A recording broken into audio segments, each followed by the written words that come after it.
When I was a child, I always wanted to be a forest ranger. I went to the library in the days when that was the only way to get information, and took all the books about being a forest ranger and sort of how it, forest management and trees and everything. But I realized after a while that it was a very lonely life, and I was not that solitary a person. So I moved on from there to later to wanting to be an academic.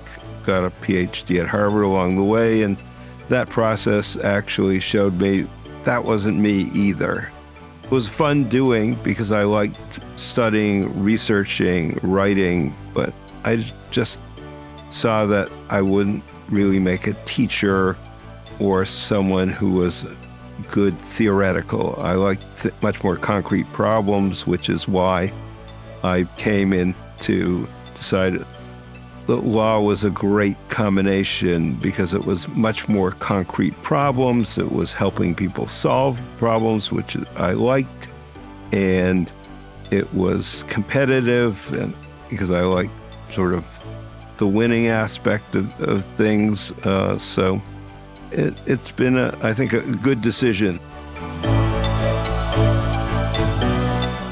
I met my wife because I was a second-year law student here in Chicago, having grown up on the East Coast, and needed to really meet more people. Didn't do well at parties, didn't do well at bars, and found that the best way to meet people was to do things that I liked. So I signed up for a Sierra Club bicycling trip.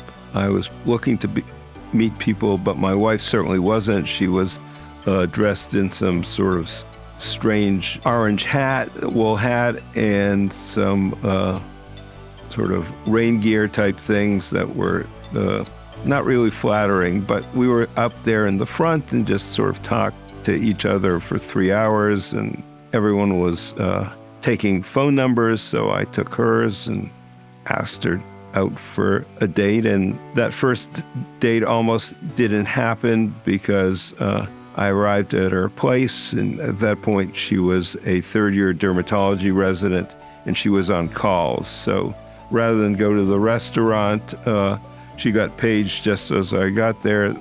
We went to the hospital and got to the restaurant maybe an hour and a half late, which in the age of before cell phones and computers, we sort of didn't really talk to them, therefore had no reservation. And we went back to that restaurant every year afterwards for a couple years until it burnt down.